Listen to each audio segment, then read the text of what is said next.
हाल ही में Kaziranga national park में घासभूमि पक्षी प्रजातियों से संबंधित एक महत्वपूर्ण गणना की गई। यह अपनी तरह की पहली गणना है जो कि घासभूमि पक्षी प्रजातियों से संबंधित है। ये गणना इसलिए महत्वपूर्ण है क्योंकि घासभूमि पक्षी प्रजातियां एक महत्वपूर्ण बायो इंडिकेटर्स के रूप में काम करती हैं, यानी जैव संकेतक के रूप में काम करती हैं। इसका मतलब यह है कि अगर इनके पर्यावास में यानी पारिस्थितिकी तंत्र में, इकोसिस्टम में किसी प्रकार का बदलाव आता है तो उस बदलाव का असर इन घासभूमि पक्षी प्रजातियों की संख्या पर और इनके व्यवहार पर पड़ने की संभावना ज्यादा रहती है। इसलिए घासभूमि पक्षी प्रजातियों की संख्या में होने वाले बदलाव या उनके व्यवहार में होने वाले बदलाव के माध्यम से हम पहले ही इस चीज का पूर्वानुमान लगा सकते हैं कि वहां का पारिस्थितिकी तंत्र किसी न किसी प्रकार से सिकुड़ रहा है या उसमें नकारात्मक परिवर्तन आ रहे हैं, और इसलिए उसके संरक्षण के लिए पहले से ही प्रयास कर सकते हैं, पहले ही कदम उठाए जा सकते हैं। इसलिए भी इस तरह के पक्षी गणना का विशेष महत्व स्थापित हो जाता है। चलिए आज इसी पक्षी गणना के बारे में इन न्यूज के प्रोग्राम में जानने का प्रयास करते हैं। ये पूरा टॉपिक चर्चा में क्यों आया है? चर्चा में आने का कारण ये है कि हाल ही में प्रधानमंत्री नरेंद्र मोदी ने अपने मासिक रेडियो प्रोग्राम, जिसको आप मन की बात से के नाम से जानते हैं, उस मन की बात में इस पक्षी गणना के बारे में चर्चा की है, जो पक्षी गणना काजीरंगा राष्ट्रीय उद्यान में हुई है। और ये अपनी तरह की पहली घास भूमि पक्षी गणना है। काजीरंगा राष्ट्रीय उद्यान की अवस्थिति कहां पर पड़ती है? असम में स्थित है, ब्रह्मपुत्र नदी के किनारे स्थित है। यहाँ पर ये ब्रह्मपुत्र नदी की अवस्थिति आप देख रहे हैं असम में, और यहाँ पर इसी के किनारे पर काजीरंगा नेशनल पार्क है, जहां ये पक्षी गणना घास भूमि यानी ग्रासलैंड पक्षी गणना की गई है। ये कब की गई थी, यानी इससे संबंधित जो गणना सेंसस हुआ है ये कब हुआ है? 18 मार्च से 25 मई 2025 के बीच महत्वपूर्ण सर्वेक्षण हुए, जिसके माध्यम से यहां पक्षी गणना संपन्न हुई है। चर्चा में अब इसलिए आई है क्योंकि मन की बात में प्रधानमंत्री नरेंद्र मोदी ने इसका जिक्र किया है। इस गणना के अंतर्गत कई महत्वपूर्ण संरक्षणवादियों ने, वैज्ञानिकों ने, वन विभाग की टीम ने अपनी भूमिका निभाई है। महत्व इस पक्षी गणना के अंतर्गत एक महत्वपूर्ण तकनीक का भी इस्तेमाल हुआ है, और वो तकनीक है ध्वनि निगरानी तकनीक, जिसको पैसिव अकाउस्टिक मॉनिटरिंग टेक्निक के रूप में आप परिभाषित करते हैं। ये तकनीक क्या है और किस प्रकार से काम करती है, अभी इसके बारे में भी हम जानने का प्रयास करेंगे। सबसे पहले देखते हैं कि ये किस उद्देश्य से ये गणना कराई गई है। इसका सबसे महत्वपूर्ण उद्देश्य तो यही है कि जब हम घास भूमि पक्षी प्रजातियों के बारे में पता लगाएंगे, तभी हमें ये पता चलेगा कि कितनी पक्षी प्रजातियां ऐसी हैं जो कम दिखाई देती हैं लेकिन वहां पर उपस्थित थी, यानी दुर्लभ थी। कितनी ऐसी पक्षी प्रजातियां हैं जो संकटग्रस्त श्रेणी में हैं, कितनी ऐसी हैं जो गंभीर रूप से संकटग्रस्त हैं, कितनी ऐसी पक्षी प्रजातियां हैं जो स्थानिक हैं, एंडेमिक हैं। एंडेमिक पक्षी प्रजातियां वो होती हैं जो केवल उसी स्थान पर पाई जाती हैं, दुनिया में और कहीं नहीं पाई जाती। और अगर यहाँ पर कई पक्षी प्रजातियां एंडेमिक हैं और उनकी संख्या में कमी आई है, तो उनके संरक्षण की दिशा में प्रयास करना जरूरी हो जाता है, क्योंकि अगर वो यहां से खत्म हुई तो इसका मतलब है वो दुनिया भर से विलुप्त हो चुकी। इसलिए गणना बेहद ज्यादा महत्वपूर्ण है। घास भूमि पक्षी प्रजातियों का आकलन करना बेहद ज्यादा जरूरी है। साथ ही जैसा कि अभी आपको बताया कि ये जो पक्षी प्रजातियां होती हैं जो घास भूमि से संबंधित है, ये बायो इंडिकेटर्स के रूप में भी काम करती है। यानी अगर इनके पारिस्थितिकी तंत्र में, इनके आवासीय क्षेत्र में, इनके पर्यावास में किसी प्रकार का बदलाव होता है तो इसका असर इन पक्षी प्रजातियों की संख्या पर, इनके व्यवहार पर पड़ता है।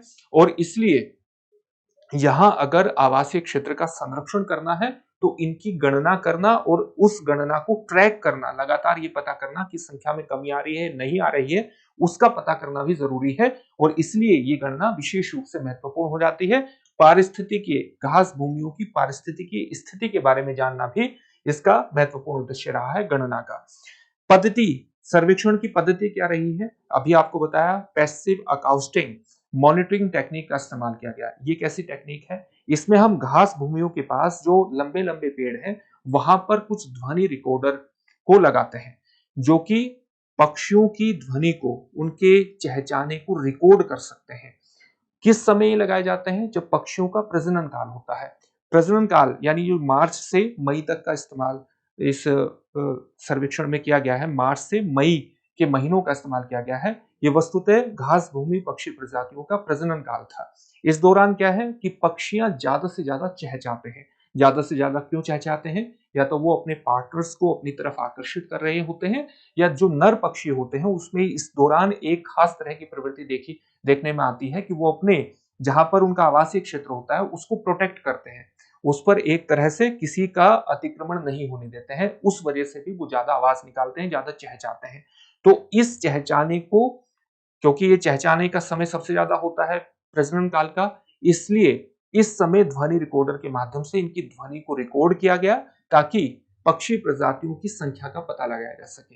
तो प्रजनन काल के दौरान ध्वनि रिकॉर्डर का इस्तेमाल किया गया। घास भूमि के पास जो लंबे पेड़ थे वहां पर ये रिकॉर्डर लगाए गए थे, और रिकॉर्डर जब रिकॉर्डिंग हो गई तो उसके बाद ध्वनि फाइल, बहुत सी ध्वनि फाइल बन गई, साउंड फाइल्स बन गई, और फिर उनका विश्लेषण किया गया। और जब उनका विश्लेषण किया गया तो उस विश्लेषण में एआई टेक्निक का भी इस्तेमाल किया गया, कृत्रिम बुद्धिमत्ता का भी इस्तेमाल किया गया।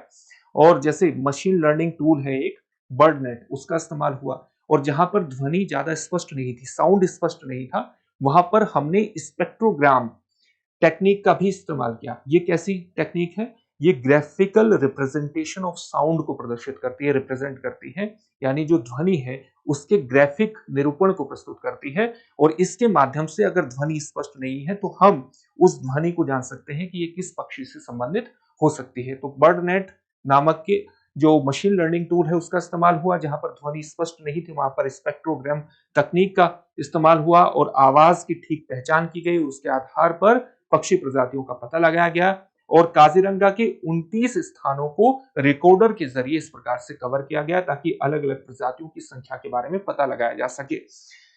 ये जो पूरा सर्वेक्षण हुआ है इसमें हमें 43 घास भूमि पक्षी प्रजातियां दर्ज की गई हैं। इस सर्वेक्षण के माध्यम से कितनी? 43 घास भूमि पक्षी प्रजातियां दर्ज की गई हैं।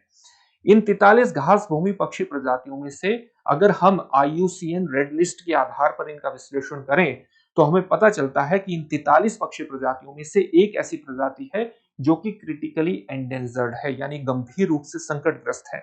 दो प्रजातियां ऐसी हैं जो कि संकटग्रस्त श्रेणी में आती हैं IUCN की रेड लिस्ट जो है, और 6 प्रजातियां ऐसी हैं जो कि वल्नरेबल श्रेणी में आती है, सुभेद्य श्रेणी के अंतर्गत आती है। अगर इस तरह की श्रेणियों में इनको रखा गया है तो इसका सीधा मतलब यह है कि इनके लिए विशेष प्रकार की रणनीति की आवश्यकता पड़ेगी। यानी जब हम क्रिटिकली एंडेंजर्ड श्रेणी की बात करते हैं तो स्वाभाविक रूप से उसके संरक्षण के लिए विशेष कदम उठाए जाने की आवश्यकता है, और ये भी इस गणना के महत्व को स्पष्ट करता है। ये बात भी विशेष रूप से इस पूरे सेंसस में 10 पक्षी प्रजातियों का विशेष ध्यान रखा गया, विशेष फोकस किया गया 10 पक्षी प्रजातियों पर। और उनमें से कुछ प्रजातियां कौन कौन सी हैं? जैसे बंगाल फ्लोरिकन, इसका एक चित्र आप यहां भी देख सकते हैं। एक है फिंस वीवर। फिंस वीवर का महत्व इसलिए ज्यादा है, स्पष्ट हो जाता है, क्योंकि ये जो ब्रह्मपुत्र फ्लड प्लेन है वहीं की एंडेमिक है। ब्रह्मपुत्र फ्लड प्लेन का जो एरिया है वहां की एंडेमिक है, केवल वहीं पर पाई जाती है, दुनिया में और कहीं नहीं पाई जाती। और अगर इसलिए इसकी संख्या में किसी प्रकार की कमी आती है तो उस कमी को दूर करने के लिए, उस कमी को हटाने के लिए जिस भी प्रकार के बदलाव करने की आवश्यकता है वो तुरंत उठाए जाने की आवश्यकता होगी, क्योंकि अगर ये यहां से विलुप्त हुई तो दुनिया भर से ये विलुप्त हो जाएगी।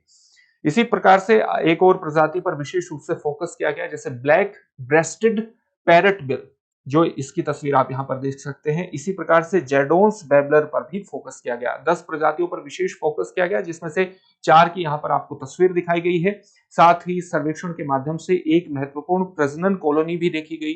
प्रजनन कॉलोनी का मतलब है जहां पर बहुत बड़ी संख्या में एक प्रजाति के पक्षियों के घोंसले देखे गए, यानी उनके आवासीय क्षेत्रों को देखा गया। और ये किससे संबंधित थे?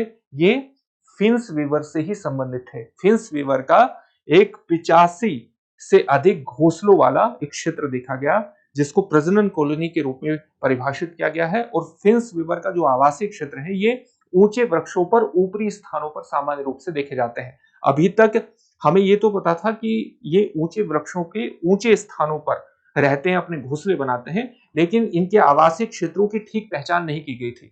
इस सर्वेक्षण के माध्यम से हमने ऐसे स्थान, ऐसे प्रजनन कॉलोनी के बारे में पता लगाया है जहां पर हमने 85 से अधिक घोंसले देखे हैं, यानी इनकी प्रजनन कॉलोनी देखी है फिंस वीवर की। ये फिंस वीवर की सामान्य तस्वीर है।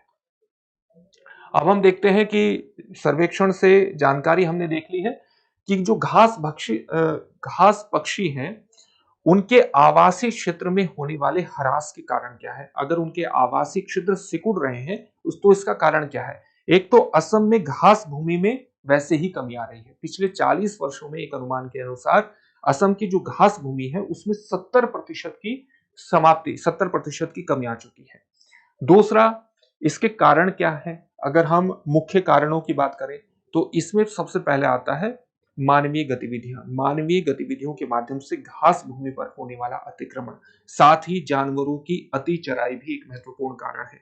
साथ ही कृषि भूमि के लिए घास भूमियों का इस्तेमाल करना भी इसका एक कारण है। यानी कृषि के लिए घास काटना भी इसका एक कारण है कि घास भूमियों की जो क्षेत्रफल है उसमें लगातार कमी आ रही है।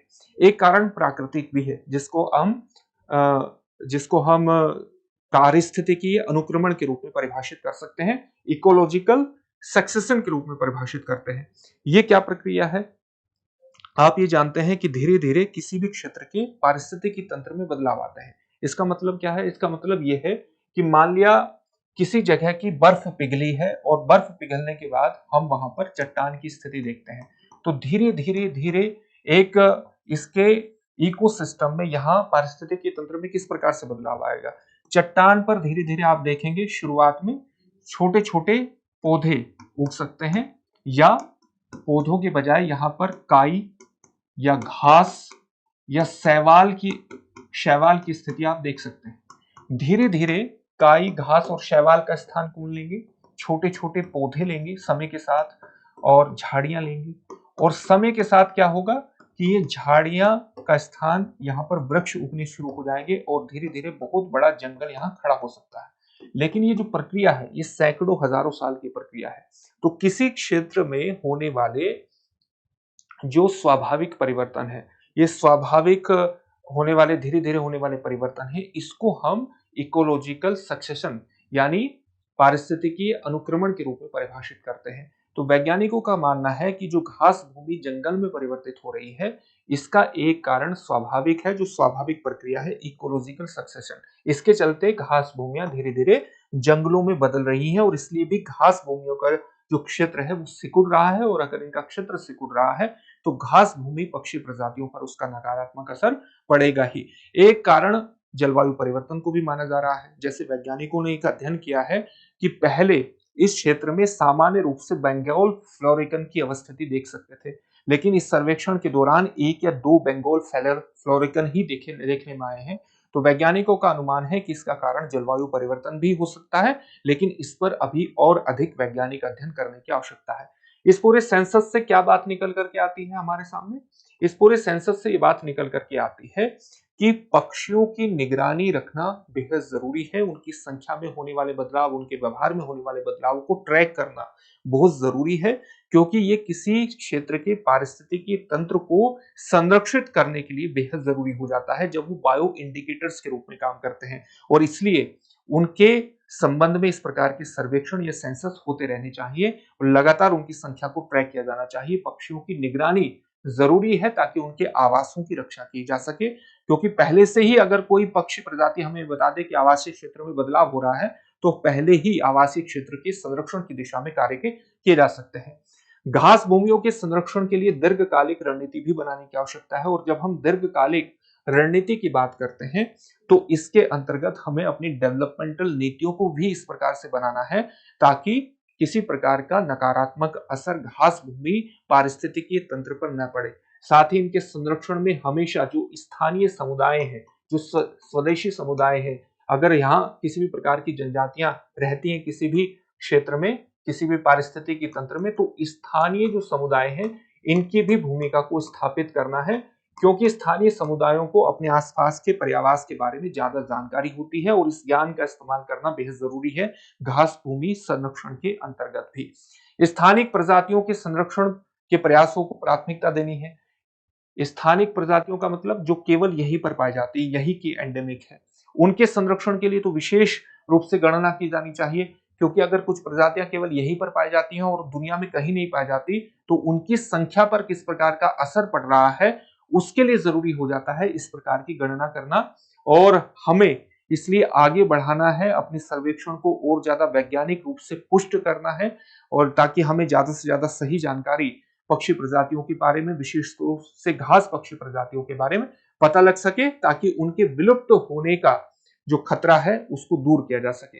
साथ ही जलवायु परिवर्तन के प्रभाव पड़ रहे हैं, और अगर पड़ रहे हैं तो किस प्रकार से पड़ रहे हैं। जलवायु परिवर्तन के कारण जो तापमान में, वर्षा में, मौसम के पैटर्न में बदलाव हो रहा है, उससे किस प्रकार का प्रभाव पारिस्थितिकी तंत्र पर पड़ रहा है, अलग अलग प्रजातियों पर पड़ रहा है, इसके लिए और अधिक गहन शोध की आवश्यकता है। इस अध्ययन से ये भी बात निकल करके आती है। तो और अधिक वैज्ञानिक अध्ययन किए जाने की आवश्यकता है, और अधिक टेक्निक को बेहतर बनाए जाने की आवश्यकता है। इस शोध से हमें ये पता लगा है, ताकि किसी भी तरह के मौसम में होने वाले पैटर्न, मौसम में के पैटर्न में होने वाले बदलाव, या तापमान में होने वाले बदलाव, वर्षा में होने वाले बदलाव का पक्षी प्रजातियों पर क्या असर हुआ है, उसकी सटीक जानकारी हमें पता लग सके, और उसी तरह से हम पारिस्थितिकी तंत्र के संरक्षण की दिशा में आगे बढ़ सके। अब आपके लिए एक अभ्यास प्रश्न है। अभ्यास प्रश्न क्या है? हाल ही में काजीरंगा राष्ट्रीय उद्यान में किस प्रकार के पक्षियों की पहली बार गणना की गई? आपके सामने ऑप्शन क्या है? आर्द्र भूमि पक्षी, वन पक्षी, घास भूमि पक्षी, या उपर्युक्त सभी। इस प्रश्न का उत्तर आप हमें कमेंट बॉक्स में कमेंट करके जरूर दीजिए। फिर से एक नई सेशन में आपसे मुलाकात होगी। धन्यवाद।